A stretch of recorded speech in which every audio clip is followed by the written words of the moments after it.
Diana Pereira. Bueno, están leyendo la sentencia para los acusados por la muerte de este trabajador mecánico. Recuerdan 2021. Lo asesinaron brutalmente. Atroz fue el ataque. En su taller. Sí, lo apuñalaron en reiteradas ocasiones. El año 2021, 30 años pidió la fiscalía. Se trata del ciudadano Miguel Rapsakowski Novarchuk.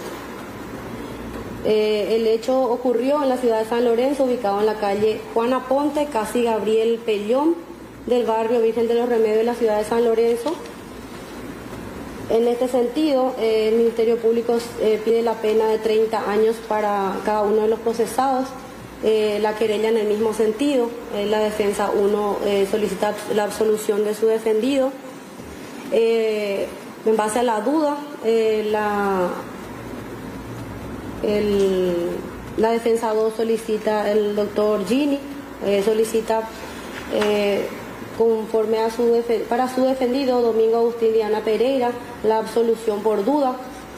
El abogado, el doctor Benítez, solicita una pena de 5 años para su defendido Luis Javier Galeano, solicitando al tribunal sea subsumida la conducta de su defendido en las previsiones del artículo 167.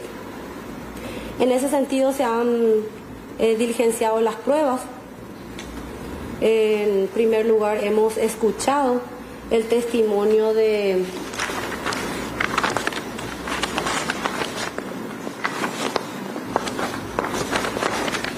la médica forense, doctora Elizabeth Totil.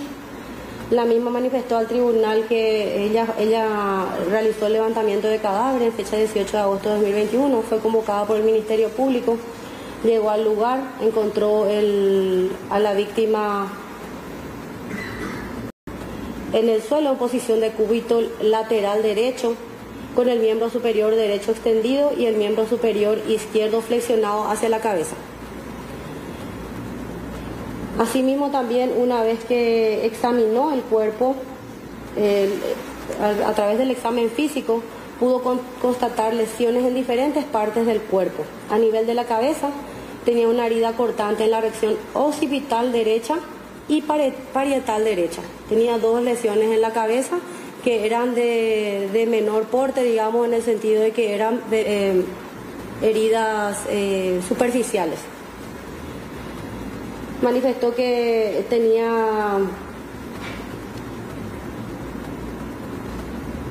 a nivel del tórax una herida cortante en la región del esternón que comprometía o llegaba hasta el hueso, y en su porción distal, que sería la horquilla, en su porción terminal una herida cortante de aproximadamente 4 centímetros de longitud que llegaba hasta el hueso, lo marcaba, pero no ingresaba a la cavidad torácica.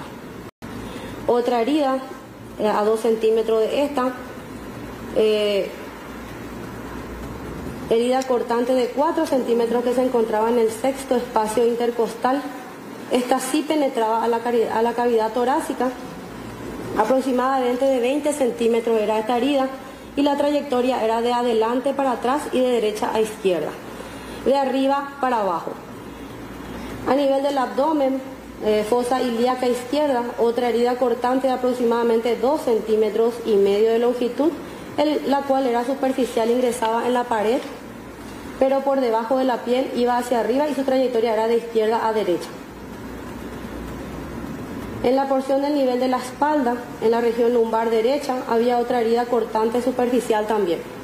Y en la región de la línea medio axilar derecha, otra herida cortante de aproximadamente 7 centímetros de longitud por debajo de la costilla flotante que sí ingresaba a la cavidad. La misma manifestó que la víctima sufrió mucho, que sufrió muchos dolores, que tuvo una muerte agónica, que tuvo 2 heridas que fueron las causantes de la muerte, que serían la herida que penetraba la cavidad torácica de 20 centímetros y ingresaba inclusive llegaba hasta los huesos. Y otra herida que le fue proferido en la línea axilar derecha, que también comprometió órganos vitales. En el mismo sentido también se ha corroborado lo dicho por la misma con las actas policiales, con el informe que la misma realizó y que hemos escuchado al momento de la producción probatoria. Elena Morosquín refirió al tribunal que ella es vecina del lugar, que ella estaba con su nieta en su casa, estaba disponiéndose para desayunar. En ese momento una persona aplaude en su portón y ella sale a hablar con esa persona, le dice, se trataba del señor, ¿cómo se llama?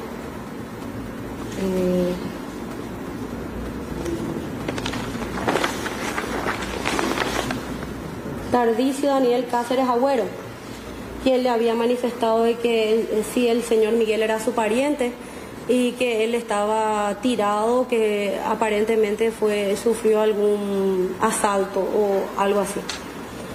La misma fue hasta el lugar, pudo divisar el cuerpo del señor Miguel, le preguntó, le trató de hablar, se dio cuenta que ya estaba sin signo de vida. Razón por la que cruzó la calle, fue hasta la familia Zúzula a informar lo sucedido, y es así que avisaron a la policía y ya estaban en un momento todos los vecinos y también las autoridades realizando el levantamiento de cadáver.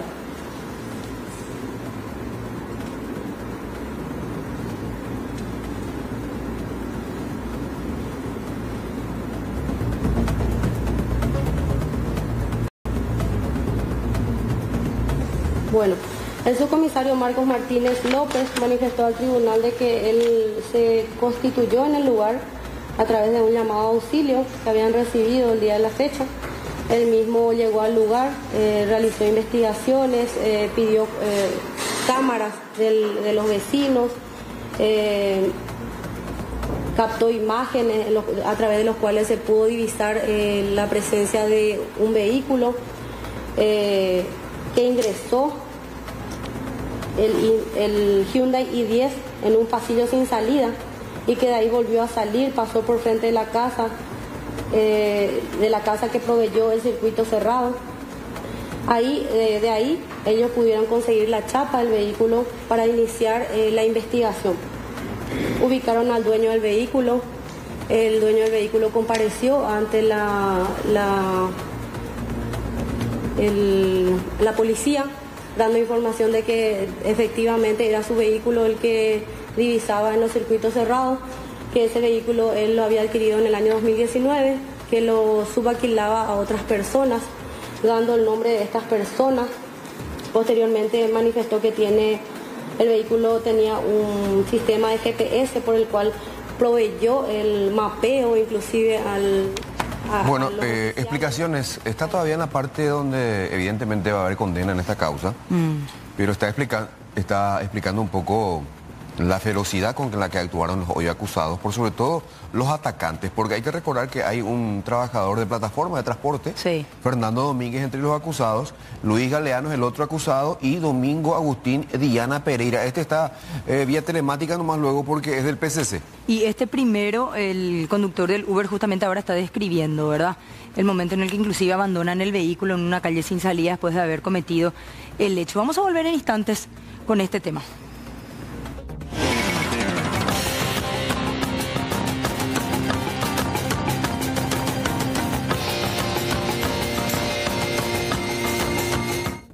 Araceli, adelante contigo.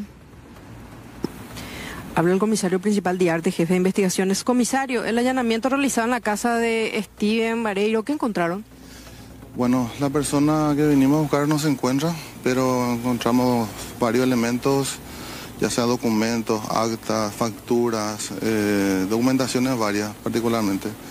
Después encontramos 3 guacamachos, también vamos a encontrar una camioneta, S10, y específicamente documentos lo que encontramos. Comisario, para recordar el esquema, cómo supuestamente funcionaba este esquema de estafa masivas. Sí, justamente, cada día aparecen más denunciantes, se van sumando diferentes personas de diferentes puntos del país quienes denuncian también diferentes tipos de... no tiene una forma específica el de estafar a la persona, pero van sumando denunciantes.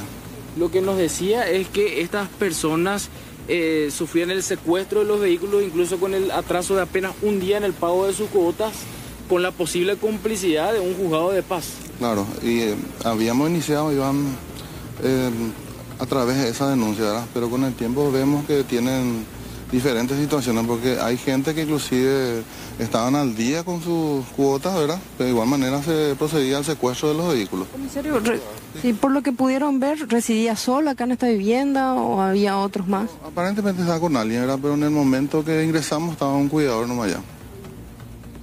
¿Cuántos estos animales? ¿Esos son exóticos? ¿Estaban en el fondo de la casa? ¿Qué más pudieron ver? Están en una jaula, son tres guacamayos, dos de color rojo y uno azul, creo.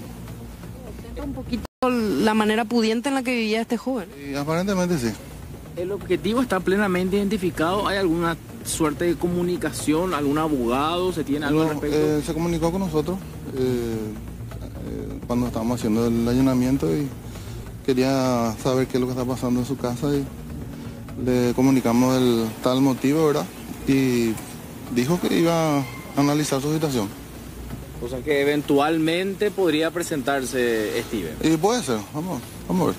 Está. Le agradecemos, comisario. Gracias, comisario César Diarte. Es lo que nos pudo mencionar, ¿verdad? De que Steven aparentemente se comunicó con ellos durante el transcurso de este allanamiento. Entonces vamos a aguardar si es que se entrega o aparecerá con sus abogados, sus representantes legales en cuanto a esto. Sin embargo, no se encontraba dentro de la vivienda y ya está culminando aquí el allanamiento. Se encuentra también la fiscal Lourdes Bobadilla, que es la que encabeza esta investigación en esta zona, compañeros. Por ahí, si le tenés a mano, Araceli, a la fiscal Bobadilla, si podríamos hablar con ella, o si no con el comisario Diarte, ¿verdad? Que creo que ahí está volviendo a entrar. Sí, le voy a llamar. Comisario, unos minutitos ya, ahora también teniendo en cuenta que ella se liberó también de la conferencia de prensa. Le saluda acá el señor Aníbal Espínola para que pueda escucharlo, por favor. ¿Qué tal, comisario? ¿Cómo está? Sí, todo bien. Me alegro, comisario. Aquí junto con Mercedes Almada estamos un poco intrigados, ¿verdad?, de cómo funciona. O sea, con lo que se descubrió en el juzgado de paz de Nueva Asunción, ex Chacoí, están apareciendo casos. Y acá nosotros tenemos un documento, comisario, por ejemplo, una orden de secuestro que proviene del juzgado de paz de Bahía Negra. Y la transacción, la compra del vehículo se hizo aquí en Asunción. Eso no corresponde, ¿verdad? Y mira, depende del contrato que había firmado la persona. Podría ser.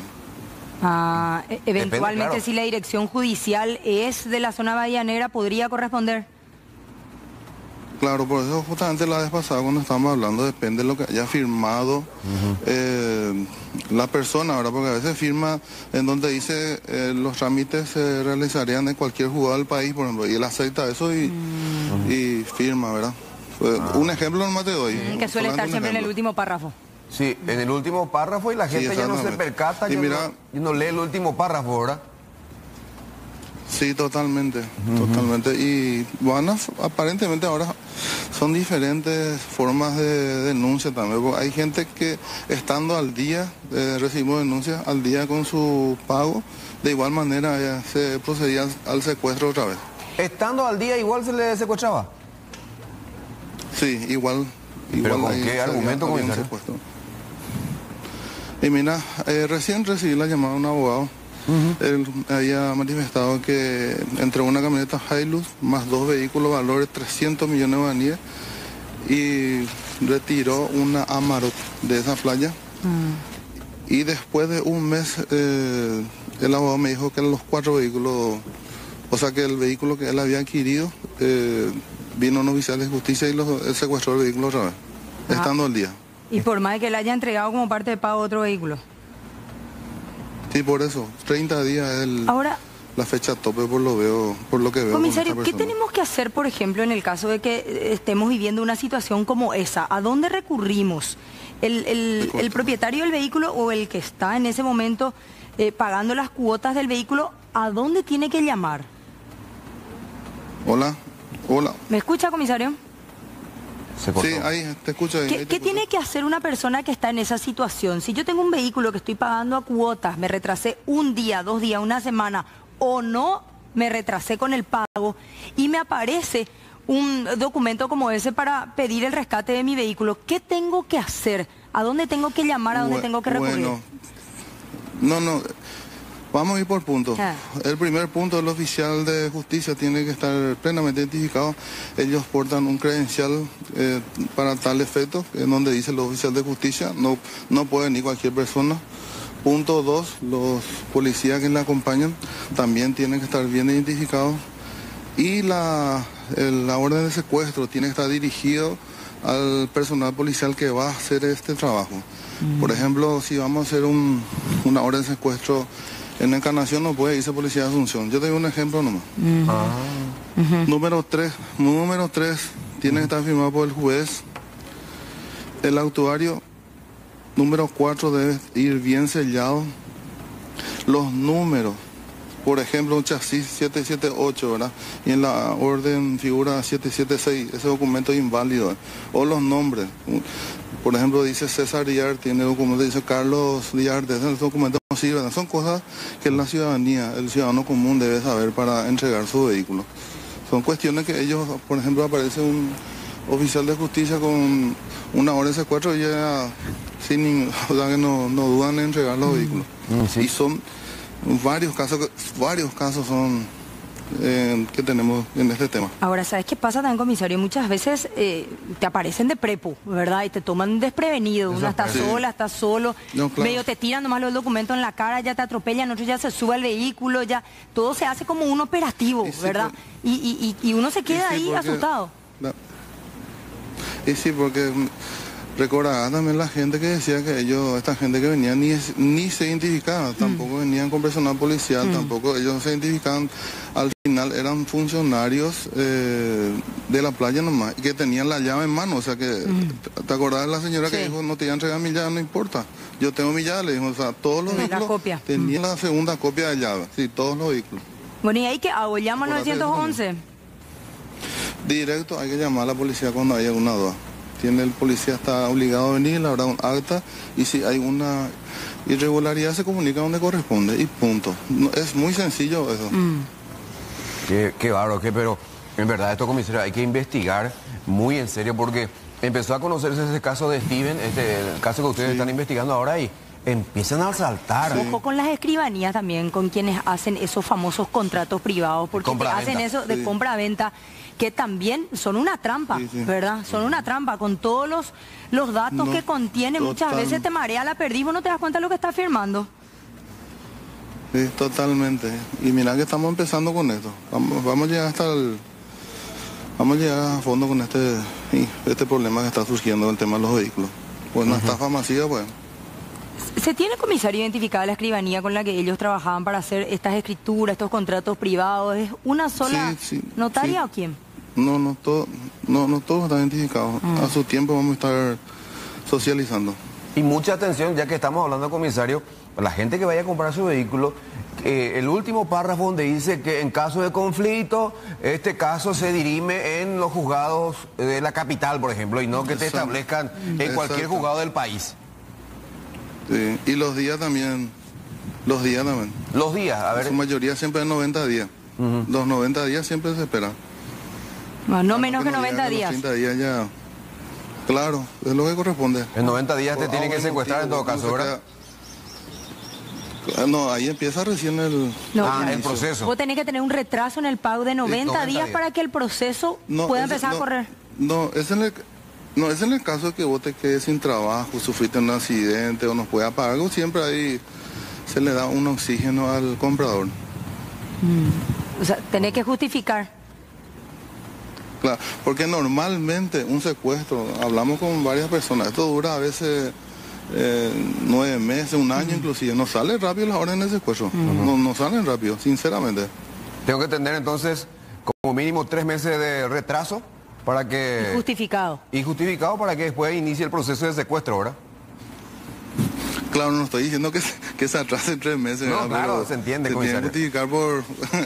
Se entiende eso, ¿verdad? Se tiene que justificar Sí, claro. Pero vos sabés que en la época de la pandemia, inclusive concesionarias que te vendían 0 kilómetros, te apretaban también después de 3 meses y nadie trabajaba en esa época, ¿verdad? En realidad es también un modus operandi, no solamente los que venden usados, comisario. Sí, tener razón, ahora que recuerdo, sí. Y bueno, comisario, ojalá continúen con esto y a desbaratar, porque estas son verdaderas redes. Sí, vamos a llegar al punto final. Me parece muy bien. Gracias, comisario. Gracias, comisario. A las órdenes. Gracias. Y ahí pues está la trampita. Depende de Autorasmo.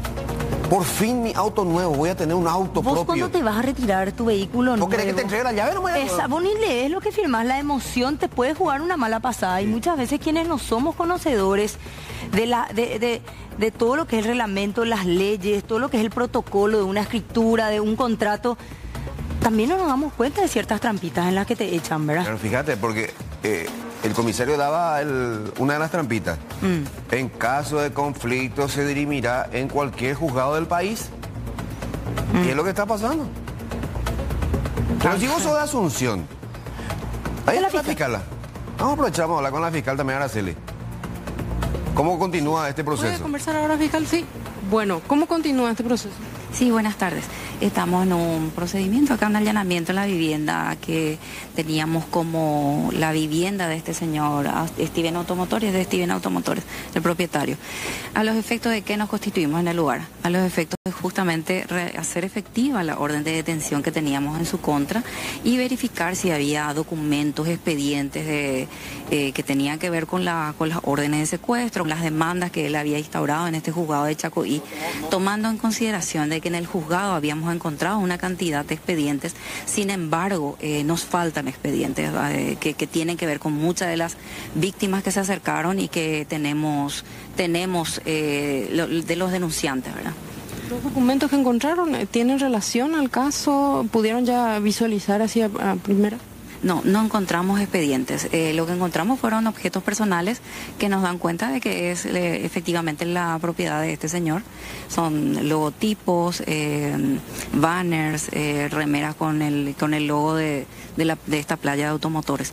Documentos que tienen que ver con lo que yo le mencioné, expedientes, no, ninguno. Es más, lo que encontramos en la casa al llegar es un total desorden.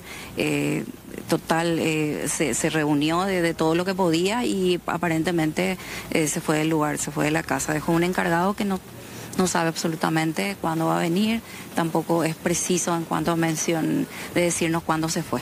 Comentaba el comisario Diarte que se comunicó un abogado con ustedes en el momento del allanamiento. ¿Usted también pudo escuchar un poco la conversación? ¿Está al tanto? No, conmigo al menos no se comunicó ningún abogado por parte del señor. Doctora, la semana pasada realizaron una constitución en un juzgado de Nueva Asunción, Chacoí. ¿Hay algún elemento de sospecha para creer que en particular gente de este sitio operaba con Steven? Sí, existen elementos, justamente por eso hemos materializado estos indicios que teníamos a través de un acta de imputación, el cual ya fue presentado al juzgado de garantías de Lambaré, radica ya en el juzgado de la doctora Gladys Fariña. Y esos elementos nos hacían sospechar preliminarmente de que este era un grupo que operaba para delinquir, en el sentido de que se hacían de documentos, inclusive llegamos a sospechar que eran firmas apócrifas del juez de paz. Sin embargo, lo que verificamos es que existían 68 expedientes que tenían que ver con la venta a crédito de vehículos automotores, específicamente de Steven Automotores. ¿El juez podría ser imputado o procesado? El juez ya hemos imputado ya el fin de semana y solicitamos al juzgado que pueda tomar uso de razón de esta imputación a los efectos de solicitar al jurado de enjuiciamiento su desafuero para poder ser investigado en el marco de este proceso. Hablamos de Jorge Adolfo Franco Garelli. Asimismo, el juez conjuntamente con su actuaria y otros funcionarios como el oficial de justicia. Lo que está explicando la fiscal Lourdes Bobadilla, para contextualizar nomás, Mercedes, ya el juez de paz de Nueva Asunción, suspendido y con pedido de enjuiciamiento ante el jurado, ya fue imputado, su actuaria también, el ujier también, el tal Steven, dueño de esta casa de venta de esta playa de vehículos, ya fue imputado también. Hay otra persona familiar suyo también, ya fue imputado igualmente. Y esto tiene que terminar. Y vamos a mostrar de vuelta el documento que les mostraba, por ejemplo, una orden de secuestro que vino de Bahía Negra. Y eso es lo que decía el comisario. Hay que atender muchísimo cuando firmamos el documento de compra-venta, que no te digan que en caso de conflicto la situación se dirime en cualquier juzgado del país y ahí, como decía Mercedes, te meten la verdiz. En realidad, si vivís en Asunción, la concesionaria o la playa de venta de vehículos está en Asunción, no tiene por qué resolver el pleito en cualquier juzgado del país, sino en tu ciudad, en tu zona. Con lo que decías recién relacionado al juez de paz, él fue imputado por prevaricato y asociación criminal. Fíjate. Y los representantes y propietarios de la playa por estafa y asociación criminal. Mucho ojo con esto, ¿eh? No, y además un retraso justificado de 30 días para que empiecen a correr los trámites. Además tenemos que fijarnos hasta bien 90 días quiénes son los que vienen a traer la notificación. Del juzgado que emite la notificación tiene que haber un representante de esa misma zona que viene a hacer el secuestro del vehículo. No es que este caso, por ejemplo, de Bahía Negra sale la orden, pero se va el policía de San Lorenzo a hacer el rescate. Eso no se puede, ¿verdad? Tiene que venir el juez de Bahía Negra a llevar. Así mismo. Sí. Y puedes tener, la norma dice un retraso de hasta 90 días. Sí. Para que luego empiece el proceso de secuestro. La jueza Rosana Carvalho desestimó y mandó al archivo la denuncia que fue presentada por el expresidente de la República, Nicanor Duarte Frutos, en contra del ex senador y también expresidente de la República, Fernando Lugo.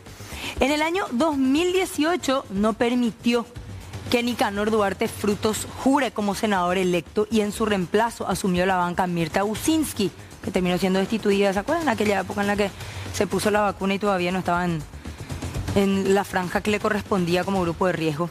Bueno, la propia Fiscalía Adjunta requirió el archivo del caso al sostener que Lugo no incurrió en ningún delito.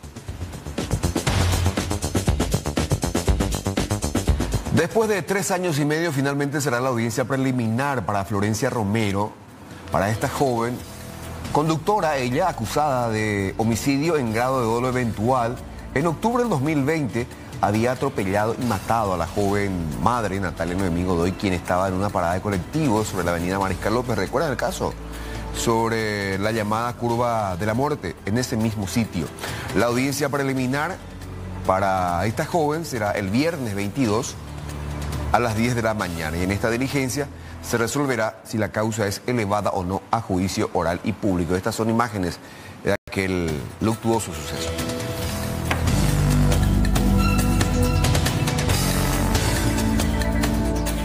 Uno de los asesinatos, o por lo menos que recordamos el hecho que ocurrió en el año 2012, en abril específicamente, el caso del crimen de la joven Teresita Lichi, porque la defensa de Guillermo Saúl Duarte Villalba, que está condenado a 23 años de cárcel, solicitó al juzgado de ejecución de Villarrica ser beneficiado con la salida transitoria. Ellos alegan que ya cumplió la mitad de su condena y que demostró buena conducta, requisitos justamente para esta solicitud. Él está en la cárcel de Guairá y allí cumple su sentencia. La querella, la fiscalía fueron notificados de este pedido y deben de emitir su postura. Para recordar el caso, él era su expareja y a pesar de que ya transcurrieron 12 años del crimen, todavía no se puede encontrar el cráneo de la víctima en este campo en donde sí se encontraron otras partes de su cuerpo, pero solamente algunas partes, no todos los huesos del cuerpo.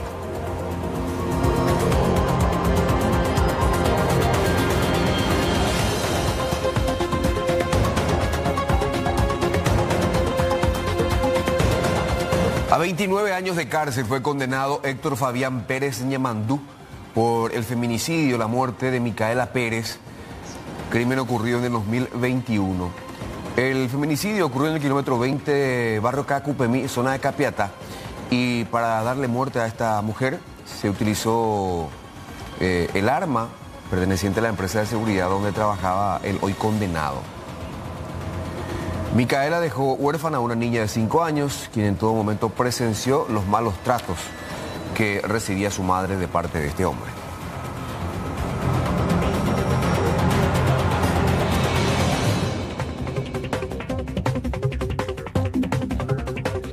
Vamos en vivo y en directo junto a Jorge Escurra, adelante.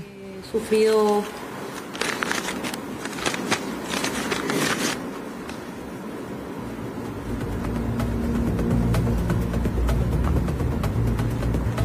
se actuó de manera alevosa, aprovechando intencionalmente la indefensión de la víctima, ya que él era solo y eran 3 personas contra uno, donde uno le apuntaba con un arma, el otro le atajaba con un cuchillo y el otro inclusive después de agarrar el arma y clavarle, le volvió a patear sin necesidad, le golpeó, le pisó la cabeza, le escupió en 2 oportunidades en el rostro de la víctima.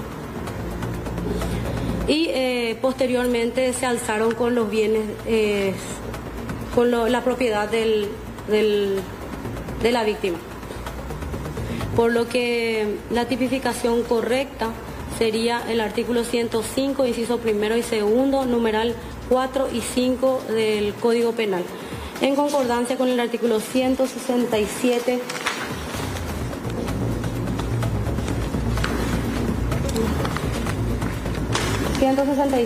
Inciso primero. Inciso primero.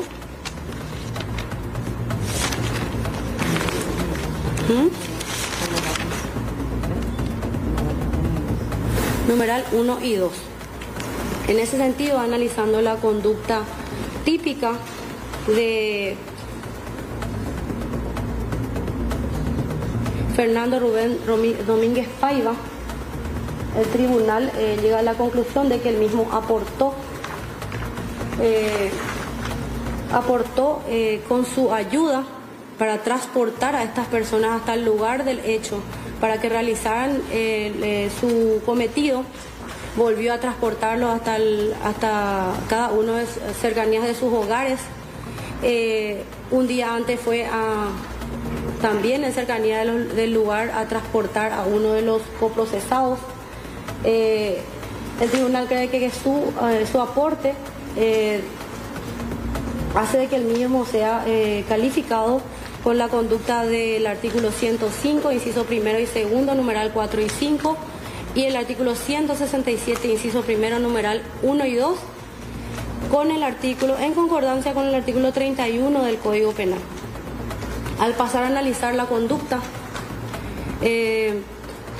con las previsiones del artículo 65, analizando tanto lo que está a su favor como lo que está en su contra, tenemos de que los móviles y fines del autor en este juicio, en caso de Fernando, no se pudo probar cuál fue el propósito que lo incitó a ayudar a estas personas con el hecho punible. En este caso es tomado a favor. La forma de realización del hecho y los medios empleados. Colaboró con el traslado de los autores, como ya lo he dicho. Eso va en contra del mismo. El mismo fue hasta el lugar a preguntar o a observar, pudo corroborar que se encontraba en el lugar la víctima, y eso dio aviso a los demás coautores. Eso va en contra. La intensidad de la energía criminal utilizada, el señor Fernando no tuvo que vencer muchos obstáculos, ya que él mismo se encontraba en su vehículo y su labor era la de trasladar a estas personas. Por lo tanto, esto se valora a su favor. La importancia de los deberes infringidos se refiere a delitos culposos o de omisión, o a situaciones en que el autor está en posición de garante, que no es la situación, por lo tanto no se valora. La relevancia del daño y del peligro ocasionado, no se ha podido establecer la extensión del daño, entonces en ese caso es a favor. Las consecuencias reprochables del hecho, se ha aprobado en juicio que con su accionar el acusado creó una situación de riesgo para la víctima, ya que él mismo avisó a los otros autores, quienes posteriormente fueron hasta el lugar y cometieron el hecho. En fin, a ese aviso. Va en contra. Las condiciones personales, culturales, económicas y sociales del autor. El autor es una persona joven, de escaso nivel económico. Él mismo se desempeñaba como bol, era una persona trabajadora al momento del hecho. Manifestó que tiene una esposa y 2 hijos menores que dependen del mismo. En cuanto a la vida anterior del autor, el mismo no posee antecedentes penales, por lo tanto va a su favor. La conducta posterior a la realización del hecho y en especial los esfuerzos por reparar los daños y reconciliarse con la víctima. El mismo aquí demostró arrepentimiento por los hechos cometidos, se presentó ante las autoridades y manifestó al tribunal de que se encontraba en el lugar y en el momento equivocado. Entonces el tribunal toma a su favor. La actitud del autor frente a las exigencias del derecho y en especial la reacción respecto a condenas anteriores, tenemos que no posee otras causas abiertas, por lo tanto a su favor. Haciendo el análisis y sopesando las situaciones tanto a favor como en contra del mismo, el tribunal cree que la sanción justa y útil a ser aplicada al señor Fernando Rubén Domínguez Paiva es la de 12 años de pena privativa de libertad. Al pasar a analizar el artículo 65, tenemos a Javier Galeano, los móviles y fines del autor. Ambos ya se encuentran insertos dentro del tipo penal. No se valora la forma de realización del hecho y los medios empleados. Aprovecharon que la víctima se encontraba sola y actuaron con extrema violencia. Eso va en su contra. La intensidad de la energía criminal utilizada en la realización del hecho. El mismo tuvo que vencer muchos obstáculos, ya que un día antes fue a dormir en la casa de Michiito, Bernardo Soria, para poder levantarse temprano y dirigirse con él, según él mismo era para realizar un hecho de robo. Sin embargo, esto desembocó en un homicidio. Entonces tuvo que vencer muchos obstáculos para llegar hasta el lugar donde se encontraba la víctima y realizar el hecho. Él mismo sostuvo a la víctima e infringió varias heridas al mismo, y esto va en contra del mismo. La importancia de los deberes infringidos se refiere, como ya les dije, al delitos de omisión o culposo o a hechos donde el autor se encuentra en posición de garante. La relevancia del daño y el peligro ocasionado. No se ha podido establecer una extensión del daño. Las consecuencias reprochables del hecho. Concepcionar dejó en desamparo a la madre de la víctima y a sus hermanos, quienes dependían del mismo. Esto va en contra del mismo. En cuanto a las condiciones personales, culturales, para uno de los 3 acusados ya se conoce la sentencia. Para Fernando Domínguez, el que actuaba de conductor de plataforma de transporte, 12 años. Y falta conocer, ahora están leyendo los alegatos, los argumentos de condena para Luis Javier Galeano, y faltaría para Domingo Agustín Diana Pereira. Y recordar que el asesino, el que mató a Miguel Rajakovsky, es Bernardo Soria Lugo, alias Michiito. Él murió en abril de 2022 en Tacumbo. ¿Fue asesinado? No, muerte súbita. Muerte súbita. Bueno, enseguida volvemos con este tema.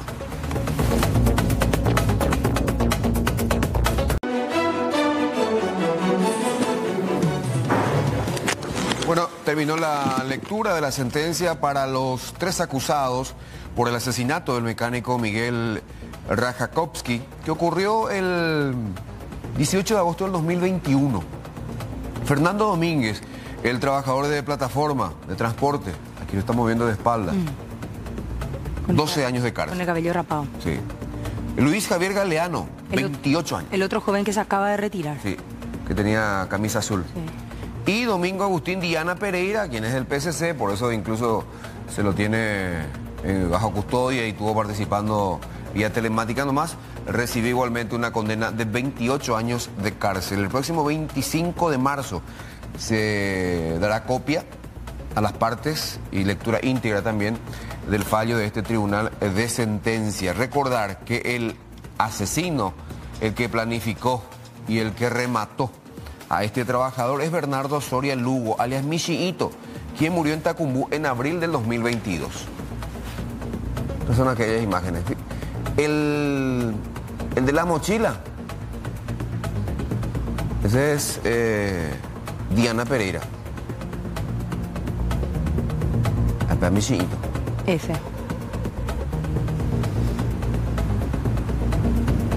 Terrible. Mucha hazaña. Conmocionó este caso. Sí, mucha hazaña, mucha brutalidad. Realmente la descripción del tribunal era elocuente con relación al actuar de estos jóvenes. 4 en total, uno ya fallecido y otros 3 que van a guardar reclusión por mucho tiempo. Sí, 12 y 28 años.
Sí, que es el joven de remera negra, ¿que ves? El que da la trompada es Fau. Primero le da una cachetada y después, mira lo que es ese gancho. En la calle empedrada. Se escucharon 2 golpes. Uno, ¿La cachetada? no, en realidad el golpe con puño cerrado y otro El impacto por la piedra, por la empedrada. por el empedrado de la cara de este joven de remera fíjate, blanca que Mercedes, termina medio grovi, fíjate. ¿Cómo estar trastabillando? Perdón, de remera negra. Está- No se puede recuperar. Hasta Le dejó que grovi. Hasta que finalmente alguien le viene y se acerca, algunos riéndose antes que ayudar. Esto pasó en las afueras del del bar disco nocturno Morgan. ¿No te Que se acordás del encuentra en caso de Villamorra. Benjamín Zapac? También fue en Morgan. Y esto ya pasó afuera, en las inmediaciones. Una joven intenta atajar al de remera negra, a Fau, pero él igual termina propinándole unos cuantos golpes en pleno empedrado. Tras la agresión, el llamado Fau, Saldívar, su colillo y su acompañante se alejan, mientras que la víctima, tras quedar por unos segundos inconsciente, quedó grovi, Sí, mira. trastabillando. Languidecido totalmente, intenta reponerse ante la mirada de muchas personas. Inclusive se ríen, Aníbal, algunos. Sí. Lo Sí, ven sí. que está totalmente ido, ¿verdad? Debido al efecto del golpe. Y no lo ayudan. Un solo joven se acerca y le dice, ¿estás bien? Le dice, ¿estás bien? Pero después el resto lo mira. Y mientras ya ahí vemos que se va, justamente el joven que realiza el golpe, Esto ocurrió el fin de semana, ¿verdad? el fin de semana pasado, Ah, no ¿qué pasó? el anterior. El anterior. Sí. Pero- Y dentro del vehículo también habían personas, ¿ves? Dentro del vehículo, porque el joven termina cayendo prácticamente contra el vehículo. Mira el golpe. A mí me impresiona porque por la ventana del conductor se ve como cae, así como peso muerto, Sí. ¿verdad? Y es una dama, una señorita en la que... Trata de atajarlo. Trata de atajar al agresor, ¿verdad? Sí. Pero cuánta ira, cuántos nervios en la vía pública. Un joven que además es conocido como un representante paraguayo en el deporte motor a nivel mundial, ¿verdad? Hablamos de Fabricio Saldívar, su colillo. Pero en esta situación el episodio no tiene nada que ver con el orgullo nacional.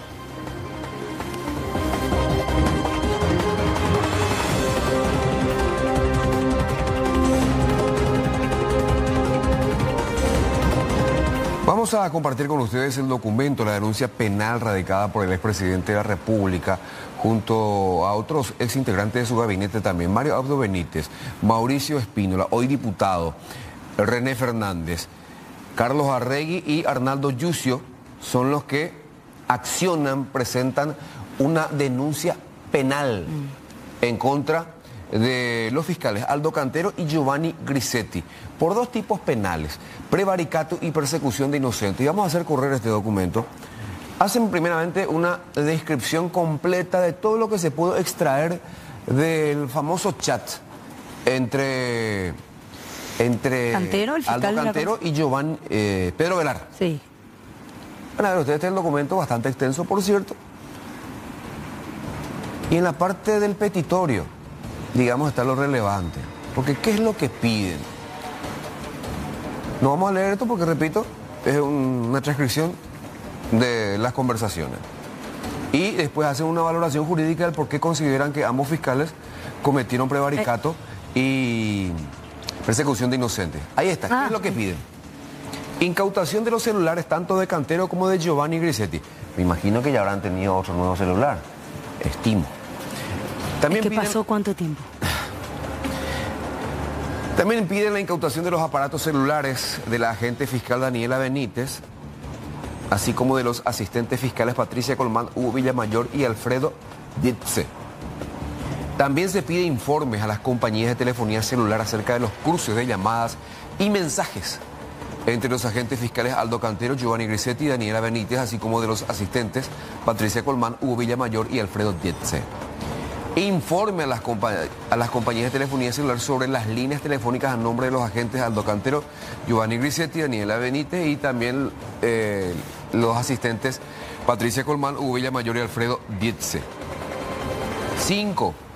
Informe a las compañías de telefonía celular sobre los números de teléfono de los comisarios Luis Arias y Luis López, así como el detalle de llamadas y mensajes. Todo ello con ubicación de celdas. Exacto. Desde el 31 de julio del 2023 hasta la fecha. Incautación y lacrado de las computadoras utilizadas en las unidades correspondientes a los agentes fiscales Aldo Cantero, Giovanni Grisetti y Daniela Benítez para su posterior peritaje. Ahí vean ustedes la firma de los abogados accionantes, como también de los denunciantes. César Trapani, Alfredo Enrique Cronagüete, que son abogados de Mario Abdo Benítez, Mauricio Espínola, Emilio Fuster, que representa a Arnaldo Yucio, ahí está René Fernández, Osvaldo Granada, que representa a René Fernández, y Cecilia Pérez. Y más abajo hay más firmas, por supuesto. Ahí informe del registro de recepción del 30 de los comisarios. Mira, hay una serie de pedidos. ¿Viste el punto 8? Sí. Informe de imagen y sonido de las cámaras de circuito cerrado de ingreso al Ministerio Público de la sede referida desde el 30 de julio del 2023. ¿Por qué piden esa imagen? Para hacer coincidir con el mensaje que le mandó Pedro Velar. De que estaba René Fernández. Cuando él llegaba a la sede y le dijo, no entré porque estaba René Fernández. No, vení si qué, le dice, ¿verdad? Bueno, oficio al diario ABC Color a los efectos de que asista a la investigación con el suministro de los chats revelados. Ese que ya compartimos todos también, ¿verdad? Y después hay más firmas. Ahora, Aníbal, todo está relacionado a esa unidad fiscal que investiga justamente y que imputó a los ya mencionados. No se habla en ningún momento del abogado Pedro Velar. No, no se habla. Y hay que decir, Mercedes, que hoy también los liberales pidieron que Aldo Cantero sea parte de la investigación que está realizando al presidente del PLRA, el doctor Hugo Fleitas.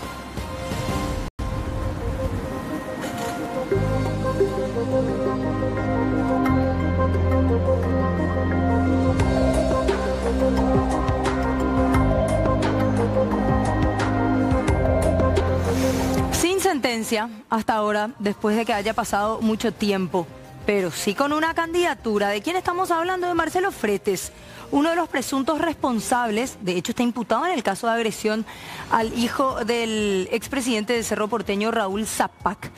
Ahora él quiere ser miembro titular del Centro de Estudiantes de la Universidad de Derecho de la Facultad Nacional de Asunción. Por la lista de Alejandro Ovelar, el hijo del senador Beto Ovelar. ¿Se acuerdan esta golpiza que ocurrió en noviembre del 2022 en Morgan? Recién hablábamos justamente de este caso, mostrando otra pelea también en la misma zona. Pero este caso sigue sin sentencia. Sin embargo, el joven, mientras está siendo investigado, se candidata para ser miembro titular de nada más y nada menos que la Universidad de Derecho. Ahí está el flyer de su candidatura en donde se le puede ver, no sé si la foto le favorece, porque con el puño, después de una pelea, fue conocido en una pelea, capaz que le hubiesen asesorado y hubiese, no sé, con la B de la victoria, capaz de hubiese quedado mejor, ¿verdad? Volvamos a creer, dice el eslogan. Volvamos a creer. Por eso hay que recurrir a los profesionales de la comunicación. Él es el mismo inclusive, Aníbal, que tiene una orden de alejamiento del propio Benjamín Zapag, y en una discoteca de San Bernardino se le vio muy cerca suyo, ni siquiera respetó, ya que estudia Derecho, ¿verdad? Ni siquiera respetó aquella disposición del juzgado.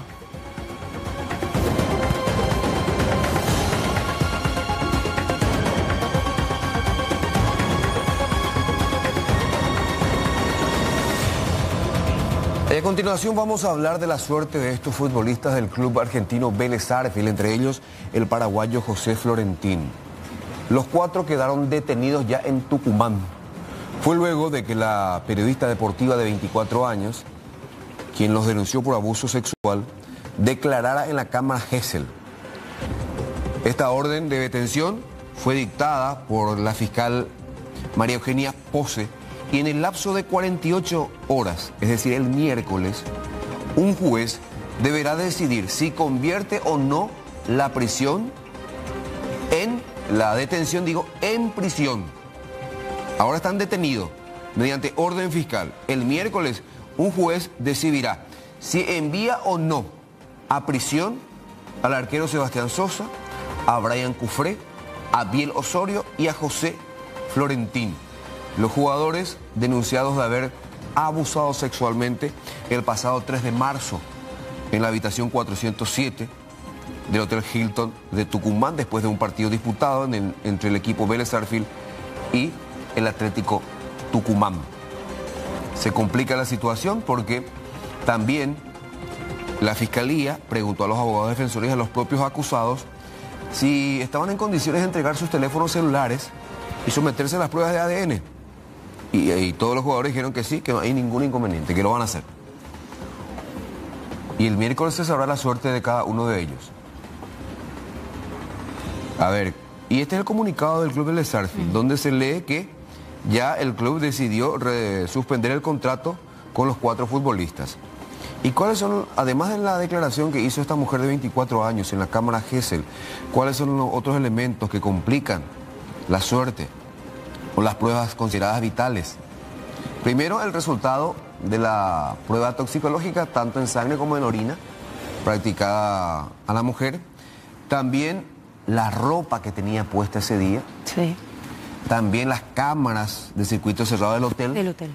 Como así también los chats que esta mujer intercambió antes y después de los hechos atribuidos a estos 4 jugadores. Ahora, entre el primer y el segundo párrafo de este comunicado emitido por el club, justamente dice que el club comunica que desde el día de la fecha se resolvió la suspensión del contrato de trabajo de los 4 jugadores. Al mismo tiempo se dispuso el inicio de un sumario interno para que a la máxima brevedad se determinen las medidas definitivas a tomar respecto a los 4 jugadores. O sea que no, los contratos están suspendidos, no rescindidos. Suspendidos, claro, están en stand-by. Eventualmente le van a rescindir el contrato. Y lo más probable. Y lo más probable.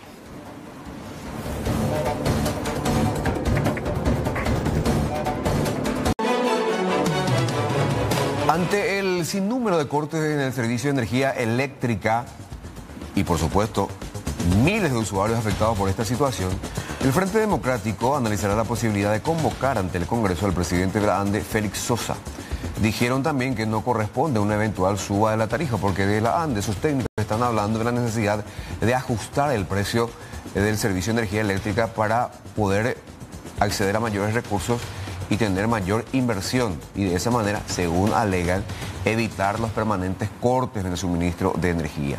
A su vez, el presidente del Congreso, el próximo presidente, pero ya electo, Basilio Núñez, dijo que se tiene que dar una solución y no más pretextos. A este respecto ya hablaba también incluso el presidente de la República en el transcurso del día de hoy, y entre otras cosas decía que está disconforme también con lo que está pasando puntualmente con la ANDE y con lo que está sucediendo con los miles de usuarios afectados, no solamente por el corte, sino también por el daño que sufren sus artefactos electrónicos y domésticos.